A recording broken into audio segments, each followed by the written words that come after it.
Sei que os teus olhos, sempre atentos, permanecem em mim,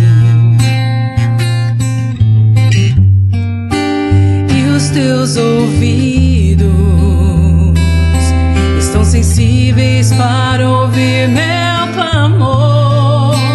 Posso até chorar,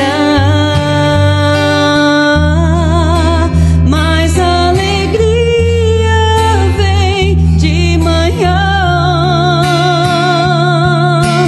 És Deus de perto e não de longe, nunca mudaste, tu és fiel.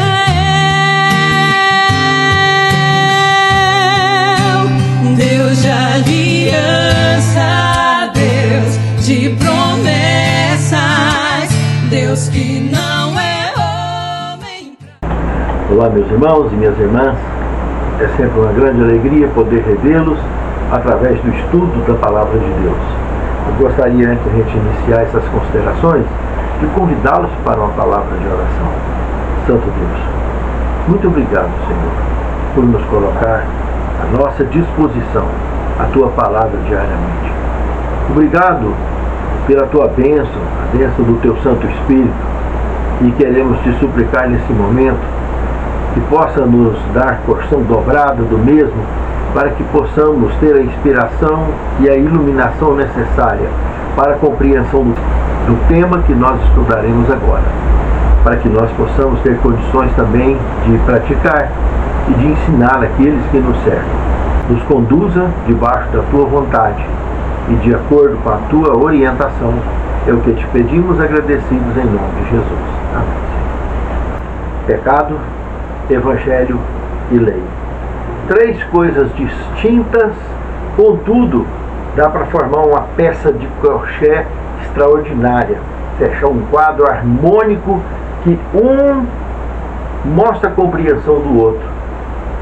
E o resumo desse entendimento nos dá o devido preparo para o dia a dia, para sermos conduzidos à vitória. Temos aqui o Salmo 119, dos versículos 93 e 94.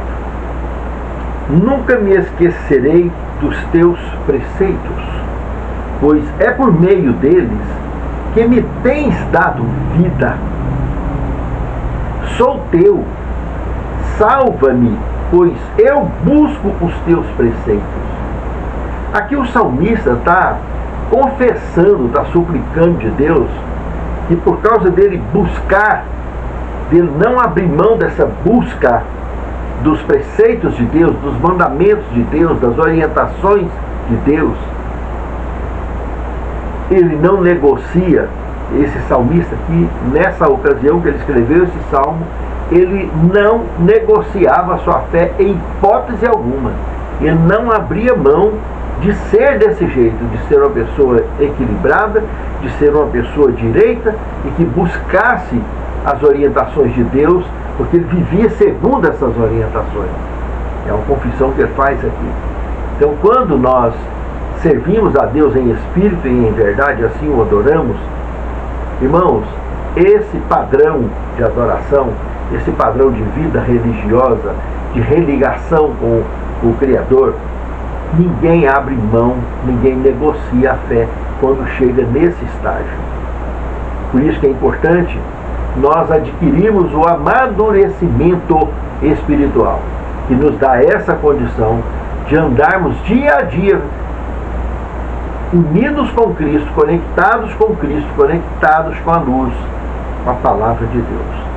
Assim nós temos condição de cada dia o seu dia e vencermos, e enfrentarmos cada luta de cada dia e sermos vitoriosos em Cristo Jesus todos os dias. O segundo tema, distrações e tentações. Meus irmãos, a lição aqui entra num assunto até muito delicado, que é sobre a vida de Sansão. Aqui cita dois pontos em especial modo, dois casamentos infelizes que Sansão se meteu. E já sabemos pelo enredo bíblico que foi por Deus. Deus deu a permissão disso aqui. Os pais não queriam, porque eles já tinham recebido a orientação que o próprio Deus deixou para todos, que quando a pessoa vai escolher um cônjuge, ele deve procurar no meio da sua crença religiosa, dentre os irmãos de fé. E é mais fácil encontrar alguém que comungue a mesma fé dentre os da mesma fé.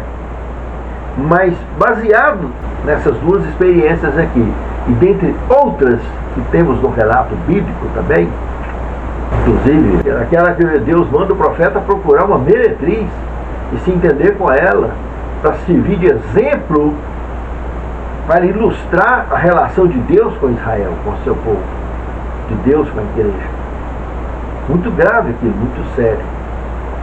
Mas em tese, meus amados irmãos, nós não podemos perder de vista a seguinte situação: qualquer mortal, qualquer ser humano, sem estar conectado com Deus, é podre, meu irmão. É podre, minha irmã. É só tranqueira. Nós, por nós mesmos, somos apodrecidos pelo pecado. Estamos vivos pela fé, buscando condições em Deus, debaixo da sua graça, para vencermos essa condição podre natural que nós nascemos nela neste velho mundo. Sendo assim, não é religião A, nem B, nem C, que vai ter quem é melhor, quem é pior. O melhor, o pior, não depende de religião, depende de conexão. Nós estaremos muito bem e obrigado se estivermos conectados com a palavra, conectados com a verdade, conectados com Deus. Aí nada pode nos impedir de sermos vitoriosos. Pois bem, em se tratando de casamento, esse é o primeiro ponto. Facilita realmente procurar no meio dos que têm a mesma fé. Mas não podemos nos esquecermos jamais que dentre os da mesma fé existem pessoas tão distantes da verdade, tão apostatadas dentro da própria igreja, que seria uma infelicidade tremenda uma união conjugal entre duas pessoas que literalmente, do ponto de vista espiritual, é um jugo absolutamente desigual. Porque se um tem amadurecimento e o outro não tem amadurecimento espiritual, isso é conflito na certa, meus amados irmãos. Os dois amadurecidos já enfrentam dificuldades de ajustes. Imagina se não tem amadurecimento. Eu gostaria aqui de mostrar que Sansão, ele perdeu de vista o foco quando ele julgou só o exterior e se encantou pelo exterior dessas duas mulheres de dois casamentos distintos que ele passou, e infelizes ambos os casamentos, porque ele só focou na conjunção carnal, na beleza carnal. Ele não focou na união conjugal, em se tornar uma só carne. Aí a coisa zangou completamente. Foi um desastre. E sempre que qualquer decisão for tomada dessa mesma forma, vai ser desastre na certa. Precisa, indiscutivelmente, de haver conexão. E a conexão é aqui, a conexão de mente, conexão de coração, conexão de alma. Como diz o dito popular, alma gêmea, procurar essa conexão. Porque se conectar aqui, o resto tudo vai se conectar com facilidade. Mas se não conectar aqui, não adianta conectar mais nada, porque é muito passageiro. Vai durar muito pouco a alegria. E a nossa vida é igual um sopro. Temos a nossa vida, a nossa paz, a nossa tranquilidade. Aí passa a viver debaixo do mesmo teto com outra pessoa, que dentro de pouco tempo começa a desenvolver conflito e a nossa paz vai embora do dia para a noite. Aí a tradição religiosa impregna na mente que aquilo ali tem que ficar daquele jeito a vida toda. É muito triste isso, meus amados irmãos. É muito triste. O casamento foi feito para um fazer o outro feliz, um completar o outro. E ninguém vai ser feliz sem fazer o outro feliz. Pense nisso. Qualquer direção que o casamento tomar, que não for essa, não vai dar certo. Então, quando nós vimos a mulher cananeia, Jesus comentou, aquela mulher, ela não era nem da mesma religião, não era nem de religiões semelhantes. Ali nós sabemos que nos dias de Cristo, o judaísmo já tinha dividido em saduceus, fariseus, essênios e zelotes. Tinha 4 divisões dentro do judaísmo. Aquela mulher e o centurião romano não pertencia a nenhuma dessas ligações. Pertencia literalmente ao paganismo. Todos dois eram oriundos do paganismo. Um paganismo que não acreditava nesse Deus verdadeiro, Criador. Acreditava em divindades pagãs. E esses indivíduos adquiriram uma simpatia muito grande pela verdadeira fé, pelo verdadeiro Deus, que mesmo sendo de religiões completamente isoladas e distintas, quando se depararam com Jesus diante de diversas testemunhas, Jesus afirmou que nem Israel tinha encontrado tamanha fé daquele padrão. E isso pode acontecer sempre. Pode acontecer dentro mesmo do clima cristão, entre pessoas cristãs, independente da religião, como pode acontecer do mesmo jeito que aconteceu com a mulher cananeia e com o centurião romano. Pessoas de origem pagãs. É mais difícil de acontecer? É, mas pode acontecer. E aí na Bíblia tem o registro que aconteceu. Então, nós devemos procurar para o casamento o foco de conexão. Houve conexão para se tornar uma só carne, aí sim a coisa vai funcionar. Para isso precisa de amadurecimento espiritual. Se não houver amadurecimento espiritual, essa conexão não será possível. E não tendo essa conexão, não vai ter casamento nenhum que vai dar certo. Vai zangar mesmo. Assim como os 2 casamentos de Sansão foi um desastre. Tanto com essa primeira esposa, como depois também com a segunda esposa. E com isso nós podemos sacrificar tempo que é sagrado. Tem uma lida depois, aí em Juízes, capítulo 14, de 1 a 20, e 16, verso 1, 4, 16 e 17. Estude essas 2 experiências de Sansão e você vai ver o que eu estou dizendo. Muito bem. No terceiro tema nós temos barreiras no relacionamento com Deus. Várias barreiras podem ser citadas.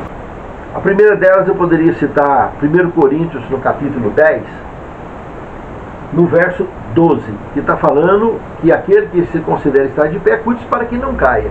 E lembrar que quanto mais alto, mais feio é o tombo.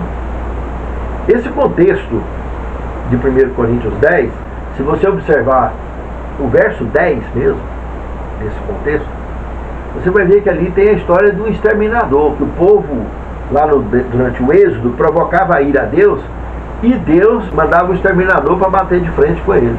E é isso mesmo que acontece, meus amados irmãos. Todo mundo, quando nasce no planeta, tem oportunidade da vida, já recebe uma missão. Lembra-se que nós estamos no mundo recuperando para poder voltar para a origem normal nossa, que nós somos criados, que é de raça pura, sem pecado, para viver eternamente. Deus não criou ninguém para morrer. Mas para que a gente possa ser recuperado, graças à misericórdia e ao amor de Deus, nós estamos nesse mundo e temos uma missão para nos enquadrarmos nessa recuperação. E podermos sermos contados dentre os escolhidos que serão de fato redimidos e aceitaram a redenção pelo sacrifício de Cristo e pelo apego com a luz e com o chamado que Ele ofereceu a cada um de nós. E o amadurecimento desde o nosso nascimento até hoje, não importa qual a idade, o amadurecimento dia a dia é que nos vai mantendo conectados com Ele. E a falta do amadurecimento espiritual vai nos mantendo desconectados. Então não é porque alguém alcançou determinada conexão que vai abusar disso, ou achar que salvo para sempre. Não. Pode estar de pé hoje, amanhã pode estar caído. É só vacilar, é só deixar de olhar para Jesus quando está andando em cima do mar, igual estava Pedro. A hora que ele resolveu olhar para ele mesmo, achando que estava bonito na fita, ele afundou. Então precisamos de estar conectados, não tirar os olhos dele, porque é na graça dele é que nós alcançamos a vitória. Outro ponto interessante é o que nós temos em Mateus 6,2, comentando que muitas pessoas tocam trombeta, quer mostrar tudo o que está fazendo, mostrar a bondade, mostrar isso, mostrar aquilo, vão contar vantagem do bem que faz, ou do mal que deixa de fazer. Meus amados irmãos, esse é o resultado da hipocrisia religiosa. E é um desastre isso aí. Porque são membros de espiritualidade vazia, de religião vazia, oca, que ficam buscando se estimular com esse tipo de aparição. Religião de fachada. E toda a vida existiu isso na história da humanidade. Mesmo andando junto com Jesus, quantas e quantas vezes que aqueles apóstolos tiveram que tomar uma dura, aprender a andar com humildade e com significado real de missão. Quantas vezes? Olha, depois de todo o processo acontecido, histórico e tudo mais, Jesus já tinha cumprido a missão dele, já tinha ido embora, estava aqui Pedro e Paulo. Vocês estão lembrados? Que Pedro foi saindo de lado, assim, quando viu Paulo chegando, e Paulo teve que chamar a atenção dele, porque Pedro estava no meio de judeus, fariseus, ou seja, Pedro ainda não estava amadurecido o suficiente. Amadureceu depois. E pediu, inclusive, que não era digno de morrer crucificado em pé na cruz. Ele pediu para pôr de cabeça para baixo. Aí ele amadureceu. Mas que preço? E que preço que você vai pagar para amadurecer espiritualmente? Já parou para pensar nisso? Então precisamos de amadurecimento. Amadureceu, rompe. Não amadureceu, cai. É automático. Em Mateus capítulo 5, verso 28 e 29, nós temos também outra orientação. Aqui diz que se alguém olhar para uma mulher com intenção de cobiçá-la, no seu coração já praticou o adultério. Que é melhor, inclusive, se o teu olho for ocasião de pecado, arranca e joga fora, ou se a tua mão, ou o teu braço, ou a tua perna, arranca e joga fora. Porque é melhor entrar no céu faltando pedaço do que com tudo isso e queimar no fogo eterno. Essa ideia aparentemente radical que aqui está é para ilustrar que o pecado jamais vale a pena. A conexão com o pecado, a conexão com as trevas não vale a pena. Aqui foi citado um adultério, mas qualquer pecado dos 10, que nós sabemos que em 1 João 3,4 fala que pecado é a transgressão da lei de Deus.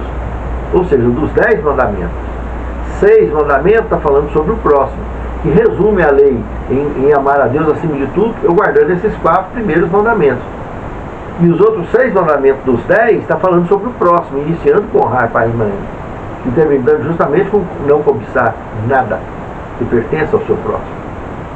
Então, isso é amar ao próximo como a si mesmo. No primeiro mandamento, se eu transgridor, eu afeto diretamente a Deus, qualquer um dos 4. E se um dos 6, eu afeto não só a Deus, mas afeto o semelhante também. Porque a minha missão faz parte de eu amar o próximo como a mim mesmo. Por isso que Tiago comenta, lá no capítulo 2, de 8 a 12, que aquele que guardar toda a lei e tropeçar num só ponto, torna-se culpado de todos. Porque o mesmo que disse não cometerás adultério, também disse não matarás. Se você, pois, não matas, mas comete adultério, é feito transgressor da lei. Assim falar e assim proceder, que você será julgado pela lei da liberdade. Então está aí, meus irmãos. Ninguém vai ser salvo pela lei de Deus. Mas precisamos de guardar no nosso coração essa determinação de servir a Deus em espírito e em verdade. E se me amardes, guardareis os meus mandamentos. É muito importante não perdermos isso de vista. Então não precisa de arrancar pedaço do corpo para poder deixar de pecar, não. Apenas amadurecer o suficiente para lembrar que nós precisamos de andar com firmeza, focados no Salvador. E pecado nenhum vale a pena de estar trabalhando ele na mente primeiro, para depois entrar na perdição. Inclusive, honrar pai e mãe parece que tão simples, né? O primeiro mandamento com promessa. Mas quantos filhos desonram seus pais? Não conseguem apoiar seus pais, não conseguem amar os seus pais, conviver com seus pais. E é muito grave, porque o primeiro mandamento com promessa vai dizer: honra teu pai e tua mãe para que prolongue os dias da terra que Deus te dá. Se você não honra teu pai e tua mãe, vai bater cabeça, vai morrer mais cedo, vai sofrer, é certeza. Isso é promessa bíblica, não foi eu que escrevi, está escrito na palavra. Então você precisa honrar seu pai e a sua mãe, porque ele ama você, te colocou no mundo por amor, e é um representante de Deus na terra. Então, se você deixar de honrar o seu pai e a sua mãe, a coisa fica muito complicada. Pode complicar muito mesmo. E isso pode ser trabalhado na mente, à distância. Não precisa de estar pessoalmente. Não é só pessoalmente que você desonra seu pai e a sua mãe. Pense nisso. Muito profundo.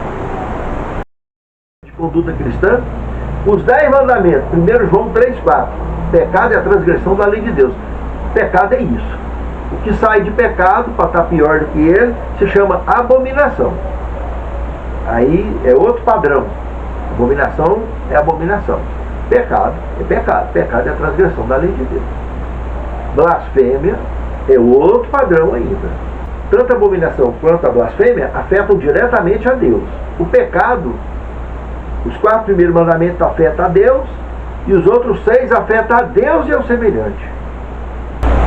Entende? E por isso precisamos ter cuidado com relação ao nosso comportamento. Não é só com o adultério, é com todo tipo de pecado. Honrar pai e mãe é tão simples, né? Mas quantos e quantos pais e mães são desonrados no dia a dia por causa de julgamento pessoal que cada um tem. Isso pode começar na adolescência, prosseguir pela juventude, pela vida adulta fora. Aí o dia que o pai ou a mãe morre, vai chorar: ah, meu pai era tão bom, ah, minha mãe era tão boa.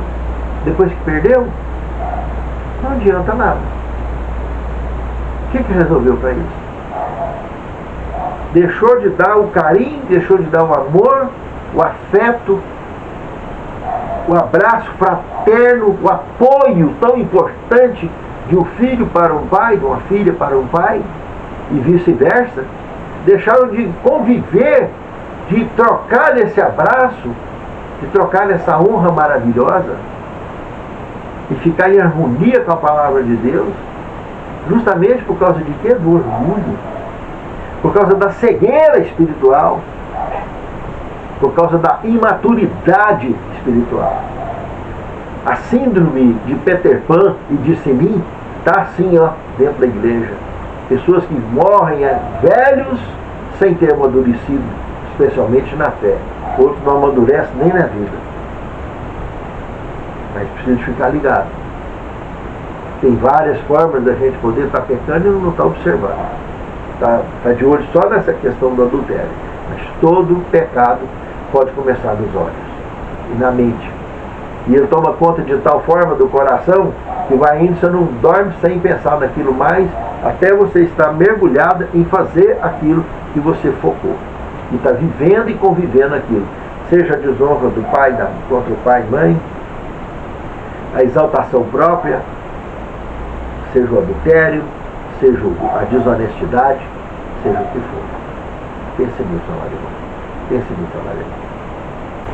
Outro ponto importante, nós temos aqui em Mateus 7, 1 e 2, que não julguem para que vocês não sejam julgados. Pois o critério que nós usarmos para julgar, nós seremos também julgados. Isso aqui é muito sério. Mateus 7, 1 e 2 está falando, é pesado.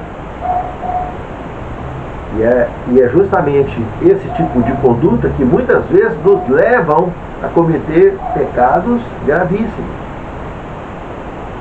Todo pecado é grave. Desonrar pai e mãe é muito grave. Pode custar muito caro na nossa vida. Amar os nossos pais, enquanto nós temos eles especialmente, é muito importante. Porque se não fosse assim, não seria o primeiro mandamento com promessa nos 10 mandamentos. Honra teu pai e tua mãe para que te prolonguem os dias da terra que o Senhor teu Deus te dá. Quem desonra pai e mãe vai quebrar a cabeça mais cedo e vai morrer mais cedo. É batata. Não foi eu que escrevi, está na palavra de Deus e está na vida prática, na vida real. Honrar pai e mãe nos leva a alcançar longevidade. Isso é coisa lógica, é uma promessa bíblica. A boca do Senhor o disse. Aqui nós temos também outro texto interessante, que é Mateus 5,44. Eu, porém, lhes digo, amem os seus inimigos e orem pelos que vos perseguem. Realmente, irmão, essa questão de Mateus 5,44 é gravíssima. Porque a maioria das pessoas alimenta ódio contra ódio. Ódio com ódio só vai aumentar o problema. Aprender a orar para que essas pessoas aprendam a encontrar os caminhos de Deus, porque o dia que ela encontrar, ela deixa de ser seu inimigo. Ela deixa de te odiar. Por isso que é importante nós orarmos pelos inimigos, focando nessa questão. Ele pode deixar de ser nosso inimigo a partir do momento que a gente suplica a Deus pela misericórdia dele para que alcance aquela pessoa. E isso nos fortalece na nossa fé e nos poupa de alimentarmos o ódio contra esses inimigos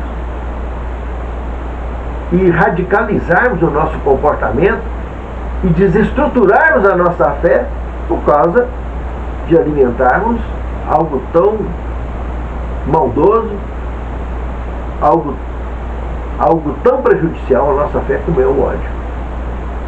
Deus tem o devido controle da ira, porque é santa, mas nós não temos um pingo de controle.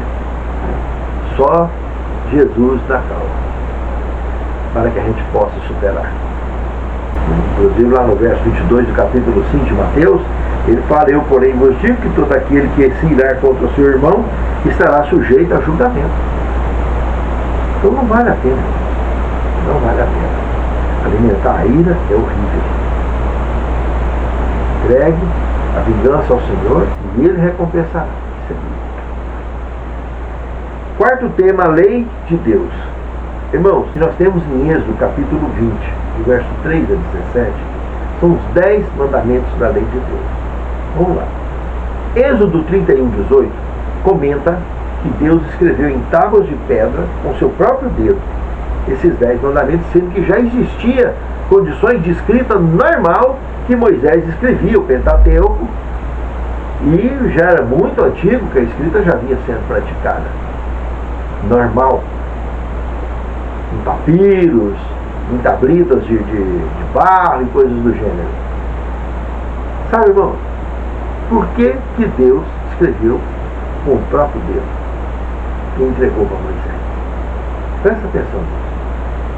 Aí muitos, por causa de um único mandamento, aquele que tem o lembrete, né? Por causa desse mandamento, aí detona com o resto tudo. Não tem que guardar nada. Pode matar, pode roubar, pode fazer de tudo, está tudo certo.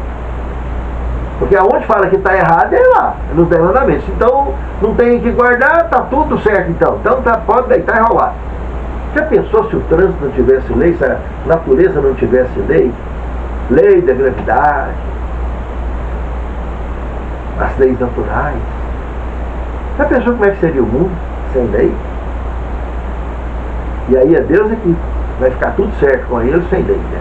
Tá certo. Somos salvos pela graça, irmãos. Mas o que Deus escreveu com o seu dedo em tábuas de pedra é muito sério. Jesus cumpriu, aboliu. Eles oferecem Mateus 5,17, que fala assim: não penseis que eu vim abolir a lei ou os profetas. Não vim abolir, mas eu vim cumprir. Aí também Jesus cumpriu, não precisa cumprir não. Ei, peraí, nós só leu o verso 17. Olha o que está escrito nos versos seguintes. Qualquer, pois, que pegar qualquer um desses menores mandamentos que seja e ensinar aos homens, será considerado um ínfimo pelo reino dos céus. Qualquer que os pegar e os ensinar, será considerado grande pelo reino dos céus. Então, meus irmãos, fui eu que escrevi. Jesus falou, e não só cumpriu, mas disse que até que os céus e a terra passem, nesse mesmo contexto bíblico que nós estamos falando, de Mateus 5, 17 a 19. Até que os céus e a terra passem, nenhum J e nenhum tio é para ser tirado da lei, sem que tudo seja cumprido. Ele deixou claro. Quando o jovem Henrique perguntou para ele o que eu faço para perder a salvação, o que ele citou? Citou os 10 mandamentos. Citou alguns mandamentos dos 10 para mostrar que estava se referindo aos 10. E o jovem Henrique falou que guardava. Ele falou, vou provar para você que você não guarda. Larga tudo e me segue. Pronto, ele adorava outros deuses diante de Deus. Irmãos, 1 João capítulo 2, versos 3, 4 e 7 fala: aquele que diz que conhece a Deus e não guarda os seus mandamentos é um mentiroso e com ele não está a verdade. Não vos dou mandamento novo, mas é o mandamento antigo que desde o princípio tiveste. Irmãos, nós não somos salvos pelos mandamentos. Nós não somos salvos pela Bíblia. Nós não somos salvos pela religião. Nós somos salvos pela graça, estritamente pela graça, e justificados pela fé em Cristo Jesus. Somos justificados pela fé. Mas se me amardes, guardareis os meus mandamentos. É por isso que tem uma conexão muito forte entre a lei e o Evangelho, como nós vimos aqui no quinto tema. Lá em Lucas capítulo 23, verso 56, quando Jesus foi colocado no sepulcro, pleno berço da formação do Evangelho, irmãos, lá está dizendo que viram como é que foi colocado o corpo do sepulcro. Isso era sexta-feira, e voltaram e repousaram conforme o mandamento no sábado, e no domingo voltaram lá. Jesus não deixou orientação nenhuma para deixar de guardar o sábado. Ele próprio passou 24 horas plenas na sepultura. A sexta-feira não foi toda e nem o domingo não foi todo, mas o sábado foi todo. Ele descansou na sepultura. Sabe, irmãos, é muito sério o que está escrito aqui. Repetindo o que diz Tiago, lá no capítulo 2, do verso 10 ao 12, aquele que guardar toda a lei e tropeçar num só ponto, torna-se culpado de todos. Porque o mesmo que disse, não cometerás adultério, também disse, não matarás. Se tu não matas, mas cometes adultério, está feito transgressor da lei. Assim falai, assim procedei, como devendo ser julgado pela lei da liberdade. Existe uma harmonia muito íntima entre as boas novas do Evangelho e a lei de Deus. Se me amardes, guardareis os meus mandamentos. Não se esqueçam disso. Lá no Apocalipse, o último livro da Bíblia, capítulo 12, verso 17. E o dragão irou-se contra a mulher e foi fazer guerra ao restante da sua semente, os que guardam os mandamentos de Deus e têm testemunho de Jesus. E lá no capítulo 14, no verso 12, a mesma coisa. Aqui está a paciência dos santos que guardam os mandamentos de Deus e têm a fé de Jesus. Fique atento. A palavra de Deus é muito clara. Por causa de picuinhas, as pessoas ficam blasfemando, agredindo a palavra de Deus, agredindo a verdade e deixando de viver a verdade por tradição formada em cima de religiões fundamentadas em cima do engano, em cima do erro. E nunca é tarde para reconsiderar na sua intimidade a palavra de Deus, a verdade, e viver a verdade.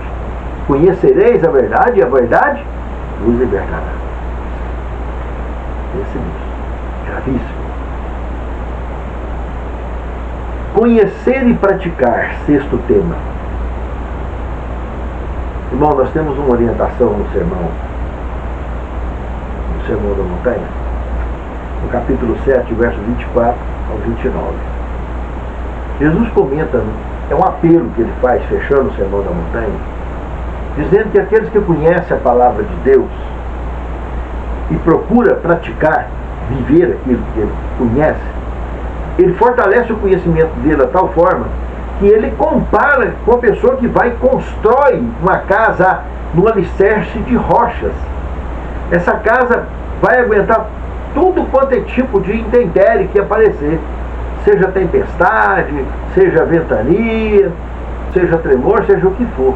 Ela tem condição de aguentar todo e qualquer tipo de solavanco que vier pela natureza.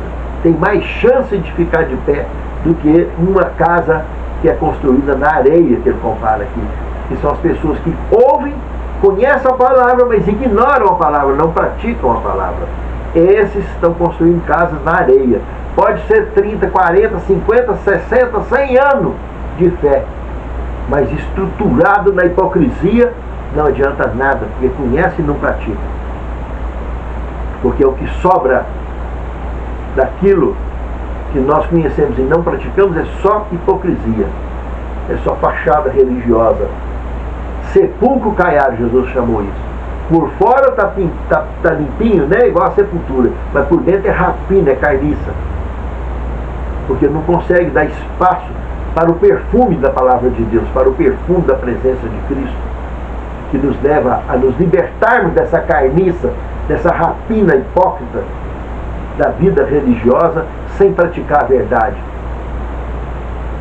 Nós precisamos aprender a praticar a verdade para sermos reais diante de Deus e diante dos homens.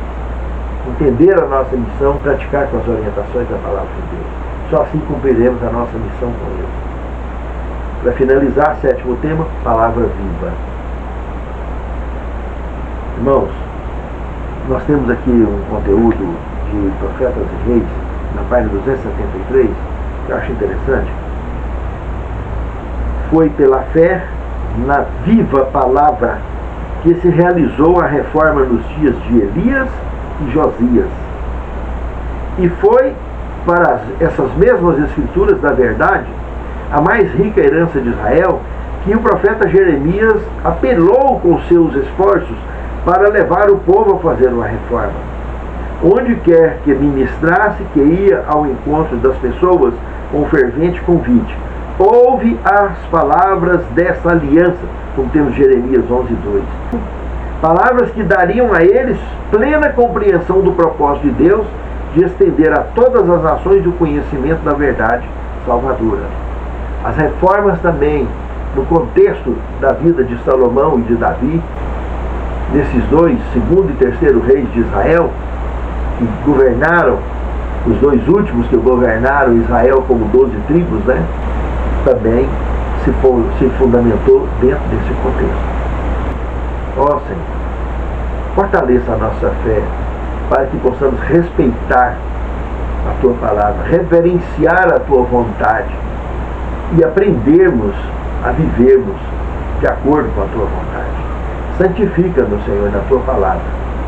Nos livre das tendências tradicionalistas que nos levam a viver uma religião vazia e faça-nos viver uma religião bíblica, fundamentado, estruturado na Tua palavra e que nos mantém livres do pecado, graças de Cristo em nossas vidas e do Teu Santo Espírito no cotidiano de toda a história.